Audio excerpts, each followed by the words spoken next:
Praise the Lord. मेरा नाम Johnny Stevenson. आप लोगों के लिए एक और सुसमाचार लेके आया हूँ। आज का सुसमाचार हम देखेंगे ओबोद्या की किताब, जो कि आमोस के बाद और योना से पहले है। एक ही अध्याय है और उस अध्याय में 21 आयतें। एक ये छोटी सी किताब जिसको बाइबल के बीच में रखा गया, उसका सबसे बड़ा कारण था विश्वासघात। परमेश्वर आज हमें सिखाता है इस किताब के द्वारा, इस भविष्यवाणी के द्वारा जो ओबद्याह ने भविष्यवाणी करी थी। इस भविष्यवाणी के द्वारा प्रभु हमें सिखाता है कि प्रभु क्या करता है विश्वासघातियों के साथ। आज हमारे जीवन में कई परमेश्वर के नाम से हमसे मिलते हैं, कई हमारे भाई बन जाते हैं, कई हमारे रिश्तेदार होते हैं और कई हमारे वास्तविक भाई जो कि हमारे ब्लड रिलेशन है, वो भाई भी अगर मैं कहूं तो हर एक आज हम उनके ऊपर पूर्ण विश्वास करते हैं। और यदि वो हमारे साथ विश्वासघात करे और हम यदि न्याय पे हैं, तो मेरा प्रभु आज उन लोगों के लिए ये वचन बोलता है कि तुम्हें निराश नहीं होना है, तुम्हें उदास नहीं होना है, तुम्हें यह नहीं सोचना है कि तुम्हारे साथ अन्याय हो गया। प्रभु न्यायी है और प्रभु तुम्हारा न्याय चुकाएगा। जो अन्याय तुम्हारे साथ हुआ है उसका एक सटीक न्याय प्रभु करेगा। यहां पर अगर हम देखते हैं तो यहां पर हम एदोम और यहूदा दोनों भाई जो थे, एदोम एसाव के वंशज और यहूदा पूरी यहूदी जाति यानी कि इस्राएली, ये याकूब और एसाव के बात के विषय में बता रहा हूं मैं आपको। इसहाक के दो पुत्र थे, एसाव और याकूब। उन दोनों से अपनी अपनी जाति बनी और एदोम सारे के सारे एसाव के वंशज थे, जो कि रहते एक पहाड़ी देश में थे और अपने बल के अनुसार ये जीते थे। क्योंकि इसहाक ने जब आशीर्वाद दिया था तब एसाव का आशीर्वाद याकूब ने ले लिया था, क्योंकि ये परमेश्वर की योजना थी। उसके बाद एसाव बहुत रोया और बोला उससे कि हे पिता, मुझे भी कोई आशीर्वाद दे। तब उसने बोला कि तू तेरे बल से जीत पाएगा।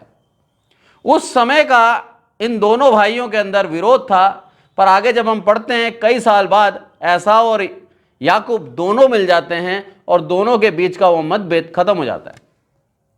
पर आज हम देख रहे हैं यहां ओबोद्याह के अंदर कि उनके वंशज आज भी जब वो संपन्न हो गए, अलग हो गए, बढ़ गए, आज उनके वंशजों के बीच के अंदर लड़ाई आज भी मौजूद है। क्या कारण होता है लड़ाई का? एक सिंपल सांसारिक कारण बताता हूं मैं आपको। दो भाई हैं, एक भाई संपन्न है, एक भाई उससे थोड़ा सा कम है, एक भाई उसके बराबर नहीं है।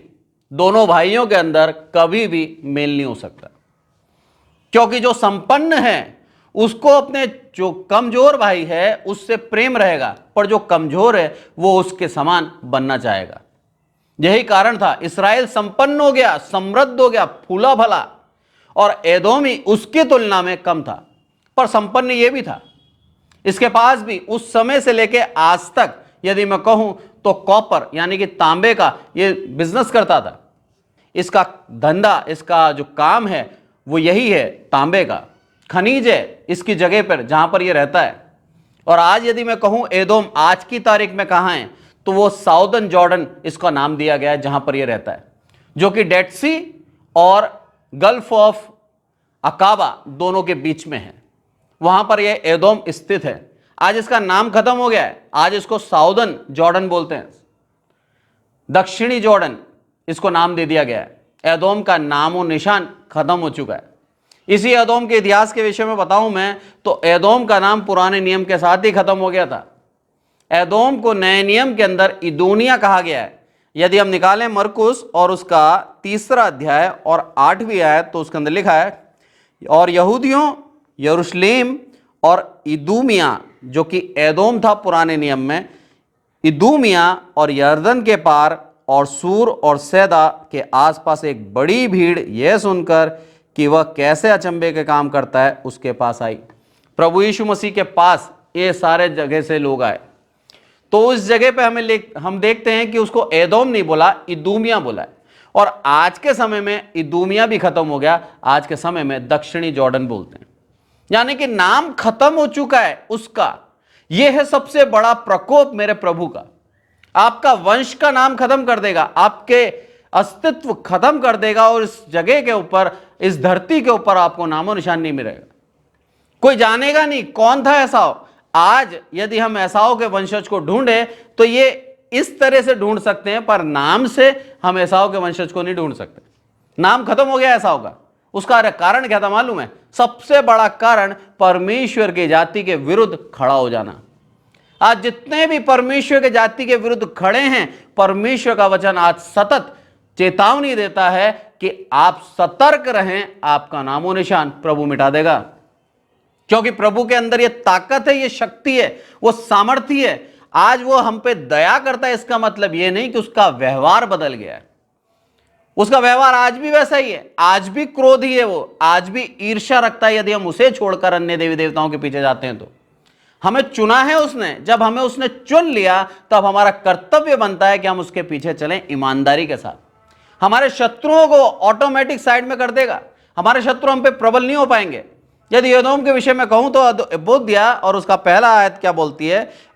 अबोध्या का दर्शन, एदोम के विषय यहोवा का यह वचन, हम लोगों ने यहोवा की ओर से समाचार सुना है और एक दूत अन्य जातियों में यह कहने को भेजा है, उठो हम उससे लड़ने को उठें, मैं तुझे अन्य जातियों में छोटा कर दूंगा, तू बहुत तुच्छ गिना जाएगा।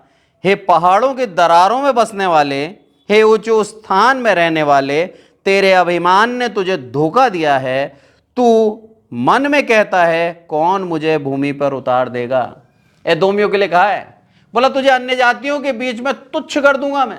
क्योंकि तूने करा क्या? इसने करा क्या था मालूम है आपको? इस्राएल के शत्रुओं की मदद करी थी। और जब इस्राएल का पतन हुआ, यरूशलेम का पतन हुआ, तब ये भी गया था और चिट्ठियां डाल के लूट को इसने हासिल किया। आनंदित था ये इस्राएल के पतन पर, जो कि एक बहुत ही गलत बात है परमेश्वर की दृष्टि में। परमेश्वर का जब जन पतन में आता है, उसके साथ गलत होता है, तब एक कर्तव्य बनता है एक दूसरे मसीह का कि हम उसको सांत्वना दें, ना कि उस पर आनंद करें।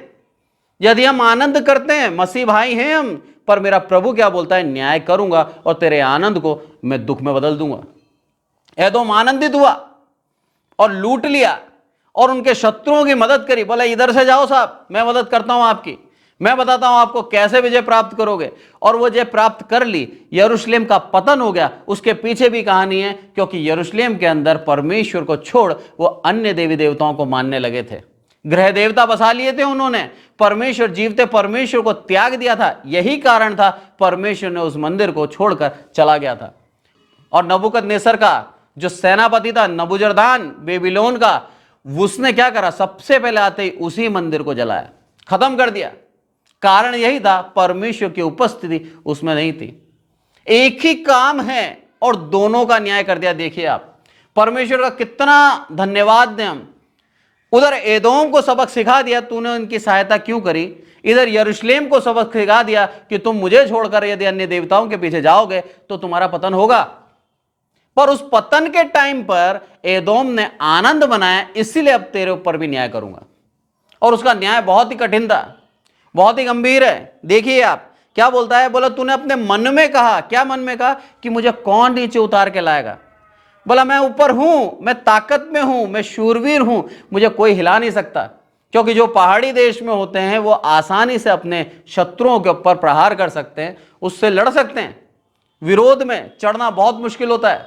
यही कारण था जब हमारे भारत देश के अंदर हमने क्या करा था? एलओसी के ऊपर विजय प्राप्त करी थी। उन शूरवीरों को सम्मान दिया गया था, क्योंकि खड़ी चढ़ाई पे चढ़कर उन्होंने एलओसी पे विजय प्राप्त करी थी, जो कि नामुमकिन था।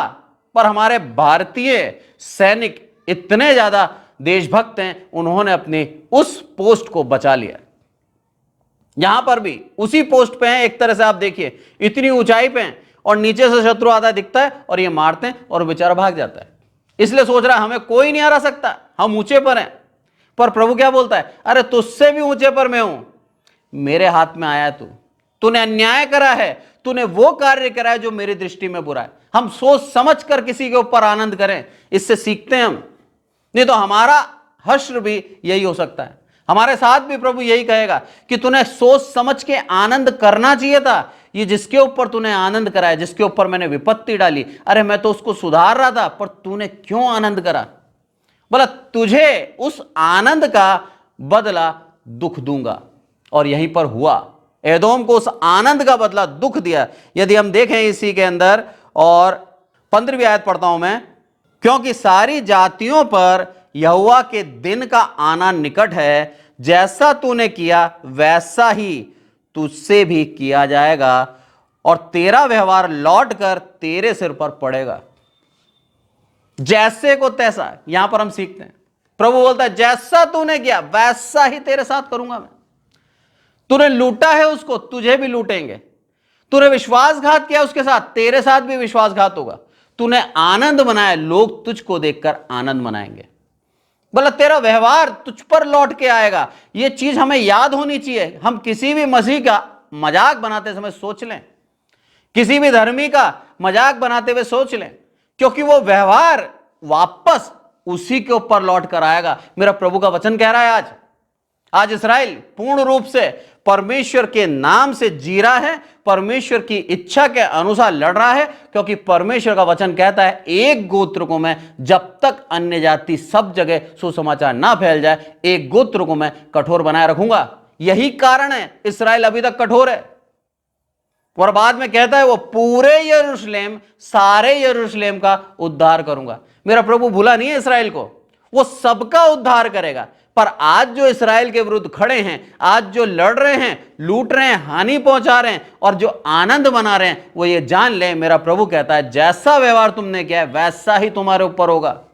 क्योंकि वो दिन आने वाला है जब मेरा प्रभु जातियों का न्याय करेगा। संभल के रहें परमेश्वर के उस प्रकोप से, उसकी आज्ञा को मान लें। अनाज्ञाकारिता में चलेंगे तो उसका प्रकोप हमारे जीवन में आएगा। उसका भय के साथ चलना हमें जरूरी है, क्योंकि यदि भय नहीं रखेंगे तो हम खत्म हो जाएंगे। यहां पर साफ कहता है वो जैसा व्यवहार तूने किया वैसा ही तेरे ऊपर किया जाएगा, और जिस प्रकार तूने मेरे पवित्र पर्वत पर पिया उसी प्रकार सारी जातियां लगातार पीती रहेंगी, वरन वे सुड़क सुड़क कर पिएंगी और ऐसी हो जाएंगी जैसी कभी हुई ही नहीं। बोला जिस तरह तूने पिया उसी तरह से वो पिएंगे, वरन कैसा? सुड़क सुड़क के, धीमे धीमे, मजे लेते लेते, और ऐसी हो जाएंगी जैसे कभी नहीं हुई। वो जाति के अधीन कर दूंगा तुझे। एदोम जाति को बोला है। वो एदोमियों का नाम आज खत्म हो गया है। आज उसको, जहां पर वो रहते थे, आज उस स्थान को साउदर्न जॉर्डन बोलते हैं, दक्षिणी जॉर्डन बोलते हैं। कह नहीं सकते एदोमी बचे भी हैं या नहीं बचे, उनका नाम ही खत्म कर दिया। आज बोल दिया मैं ऐसा करूंगा, और मेरे प्रभु ने यह भविष्यवाणी उनके ऊपर पूरी करी। जिस घमंड से वो कहते थे हमें कोई नीचे नहीं उतार सकता, हमें कोई नीचे नहीं हरा सकता, उस घमंड को मेरे प्रभु ने चूर कर दिया, खत्म कर दिया। आज एदोमियों का नाम इस पृथ्वी पर नहीं है। आज एदोमी को कोई जानता नहीं है। बाइबल के अनुसार यदि हम इतिहास निकालें तो समझते हैं कि वो कहां रहते थे, पर आज एदोमी सच में वहां है या नहीं है, यह प्रभु जानता है। सच बात है, ऐसा करता है मेरा प्रभु। जो कह दिया वो पूर्ण करके बताता है, क्योंकि मेरा प्रभु न्यायी है। आज के वचन से हम यही सीखते हैं, मेरा प्रभु न्यायी है। और क्या बोलता है? इस्राएल तुझे विजय दिलाऊंगा। उसके लिए लिखता है 17वीं आयत, परंतु उस समय सिय्योन पर्वत पर बचे हुए लोग रहेंगे, और वह पवित्र स्थान ठहरेगा, और याकूब का घराना अपने निज भाग का अधिकारी होगा। साफ साफ भविष्यवाणी करिए ओबोद्या ने। क्या बोला? याकूब का घराना यानी कि इस्राएली सारे अपने निज भाग का अधिकारी होगा। मैंने बताया था आपको, कनान देश उस समय जो दिया था परमेश्वर ने, उसके अंदर अरेबिया भी है, अरब भी है, फलस्तीन भी है, सीरिया भी है, दमिश्कस भी है, और इधर लेबनान भी है। ये सारी कंट्रियां मेरे परमेश्वर ने कनान के रूप में इस्राएलियों को दी थी, वाचा का देश, ये सब उनका था। मेरा प्रभु क्या बोल रहा है? याकूब के घराने को उसका अधिकारी कर दूंगा मैं। कब करूंगा? मेरा दिन आने वाला है जब मैं ऐसा करूंगा। उस दिन का इंतजार करें। मेरे प्रभु का वचन कभी पूरा हुए बिना नहीं रहता। जो कह दिया वो पूरा होना है, जो भविष्यवाणी करी है वो भविष्यवाणी पूरी होनी है। 18वीं पढ़ता हूं, तब याकूब का घराना आग और यूसुफ का घराना लौ और एसाव का घराना खूंटी बनेगा, और वह उनमें आग लगाकर उनको भस्म करेंगे, और एसाव का घराना का कोई ना बचेगा, क्योंकि यहोवा ही ने ऐसा कहा है। बोला एसाव का घराना खूंटी हो जाएगा, और याकूब का घराना क्या है? आग। यूसुफ का घराना क्या है? लौ। बोला ऐसी भस्म कर दूंगा मैं कि एसाव का घराना खत्म हो जाएगा। मेरे प्रभु ने एसाव के घराने को खत्म करके इस्राएलियों को पूरा भाग उस समय दे दिया था। आज भी मेरा प्रभु देना चाहता है। आज भी मेरा प्रभु वैसा ही न्यायी है जैसा उस समय था। इन वचनों के द्वारा हम सीखते हैं कि मेरा प्रभु का दिन उस समय जो कहा था उसके अनुसार उसने कर दिया, पर आज भी मेरा प्रभु वैसा ही है। मेरा प्रभु उतना ही सामर्थी है, मेरा प्रभु उतना ही पराक्रमी है। मेरा प्रभु वही चाहता है कि आज भी इस्राएल को उसका पूरा भाग दे। हम विश्वास करें कि मेरा प्रभु उसको पूरा भाग देगा, क्योंकि यहां एसाव को बोला उसके निज भाई, याकूब का निज भाई था एसाव, उसके पूरे वंश को खत्म कर दिया। उसका कारण क्या था? उसका एक ही कारण था, इस्राएल के विरुद्ध में खड़ा हो जाना, आनंद करना, जो आक्रमणकारी है उनकी मदद करना और उसकी लूट में से भागीदार होना। यह कारण था उसका। उस कारण से एसाव का नामो निशान खत्म कर दिया। लिखा है यहां पर, भूसी के समान कर दूंगा। खूंटी होती है, आग में जल जाती है, उसकी राख भी नहीं बचती, हवा में उड़ जाती है, किसी काम नहीं आती, नामो निशान नहीं होता। और जब हम देखते हैं आगे 19वीं आयत क्या लिखता है, दक्षिण देश के लोग एसाव के पहाड़ के अधिकारी हो जाएंगे, और नीचे के देश के लोग पलिस्ती के अधिकारी होंगे, और यहूदी एप्रेम और सामरी के गिदिहात को अपने भाग में कर लेंगे, और बिन्यामीन गिलाद का अधिकारी होगा। सबको बांट दिया। बोला दक्षिण देश के जो हैं वो एसाव के अधिकारी हो जाएंगे, और नीचे के देश के जो हैं वो पलिस्ती के अधिकारी हो जाएंगे। ऐसे हर एक को अलग अलग अधिकार दे दिया। आज जो यहूदी रहते हैं साउदर्न जॉर्डन में, जो कि जहां पर एदोमी रहते थे, वहां पर अब एदोमी बचे ही नहीं हैं। आज का वचन कहता है खत्म कर दिया मेरे प्रभु ने, नामो निशान मिटा दिया, उस वंश को खत्म कर दिया जो वंश मेरे परमेश्वर की निज प्रजा के विरुद्ध खड़ा हुआ था। यह है प्रभु का न्याय। जो भी खड़ा होगा उसको मेरा प्रभु खत्म कर देगा। यह वचन कह रहा है ओबोद्या के अंदर, जो प्रभु यीशु मसीह के आने के 586 साल पहले लिखा गया। और इस चीज को हम आज गंभीरता से लें, क्योंकि उस समय भी प्रभु वही था, आज भी प्रभु वही है, और पृथ्वी के अंत तक और सर्वदा प्रभु वही है। वो प्रभु का क्रोध उस समय भी वही था, आज भी वही है। आज भी इस्राएल के विरुद्ध उठने वाले हर हाथ को काटने की शक्ति रखता है, वो खत्म करने की शक्ति रखता है। वो आनंद करने वाले लोगों की हंसी को विलाप में बदलने की शक्ति रखता है। वो प्रभु चाहता है कि हम न्याय के साथ, हम उसकी आज्ञा के अनुसार, उसके भय के अनुसार अपने जीवन को चलाएं।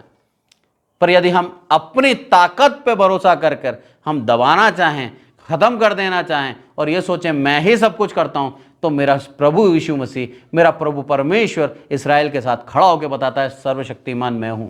तुम्हारी लड़ाई इस्राएल के साथ नहीं, तुम्हारी लड़ाई मेरे साथ है।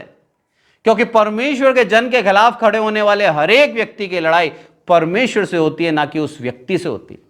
इसलिए बिल्कुल ना घबराएं। अगर कोई विश्वासघाती आपको मिल चुका है, अगर किसी ने आपके साथ विश्वासघात किया है, तो 100% ध्यान रखें, आपका न्याय मेरा प्रभु करेगा। और लिखा है वचन के अंदर, जैसे एसाव के वंश को खत्म कर दिया, खूंटी के समान उसको जला दिया, उसका नामो निशान मिटा दिया, मेरा प्रभु ऐसा क्रोध, ऐसा प्रकोप उसके ऊपर दिखा सकता है यदि उसने माफी मांग ली। यदि उसने प्रभु के सामने आकर घुटने टेक कर माफी मांग लेता है, मेरा प्रभु उसे माफ कर देगा, क्षमा कर देगा। यह प्रभु की उदारता है। पर यदि वो अपने अहम में है और ये सोचता है मुझे कौन हरा सकता है, जैसा एदोमियों ने सोचा था, बोला हम तो पहाड़ी देश में, हमें कौन नीचे उतारेगा, मेरे प्रभु ने उनका नामो निशान मिटा दिया। आज के वचन से हम यही देखते हैं, मेरे प्रभु का आगमन नजदीक है। उसकी प्रजा के विरुद्ध जितने खड़े होते हैं, सचेत हो जाएं, सावधान हो जाएं, मेरा प्रभु के खिलाफ आप हैं, एक उसकी प्रजा के खिलाफ नहीं है। और मेरे प्रभु से कोई जीता नहीं है आज तक, आज भी कोई नहीं जीत सकता। आज के वचन के लिए प्रभु का हम धन्यवाद करें। आइए प्रार्थना करें। हे हमारे प्रभु, हम सबको संभाल के रखते हैं, इसलिए आपका धन्यवाद मेरे प्रभु। आदर मान आपको देते हैं मेरे प्रभु। अच्छे वचन के लिए आपका धन्यवाद देते हैं मेरे प्रभु। एक उदाहरण से फिर आपने सिखाया हमें, आप हमारे लिए लड़ने के लिए तैयार है मेरे प्रभु। आप हमारी ओर से लड़ते हैं और मेरे प्रभु आज तक आपको कोई हरा नहीं पाया, आगे भी नहीं हरा पाएगा मेरे प्रभु। आप सर्वशक्तिमान हैं, आप राजाओं के राजा हैं, आप पराक्रमी हैं मेरे प्रभु। आपके सामने सिर्फ घुटने टेक कर हम विनती करें तो अपने प्राण को बचा सकते हैं। आपके सामने भय के साथ जिए तो ही अपने जीवन को बचा सकते हैं। आपके विरुद्ध खड़े होकर साहस करना भी मूर्खता है मेरे प्रभु। आदरमान आपको देते हैं मेरे प्रभु। जितने भी मेरे प्रभु आज इसराइल के विरुद्ध हैं, जितने भी मेरे प्रभु आज चाहते हैं इसराइल का पतन, हर एक की खुशी को विलाप में बदलना, आपका वचन कहता है मेरे प्रभु। आपकी जाति को जो भी खत्म कर देना चाहता है, उसकी उस इच्छा को खत्म कर देना मेरे प्रभु। आप हमारे साथ हैं, आप हमें प्यार करते हैं, आप हमें सांत्वना देते हैं कि हर एक शत्रु से लड़ने की सामर्थ्य आपके पास है और आप ही उनको जवाब देंगे। हमारा काम है सिर्फ और सिर्फ स्थिर रहना, आपके ऊपर विश्वास बना के जीवन को जीना। आदरमान आपको देते हैं मेरे प्रभु। मेरे जीवन में मैं घटता जाऊं और आप बढ़ते जाएं, प्रभु यीशु मसीह के नाम से मांगते हैं, आमीन। Praise the Lord. Thank you so much.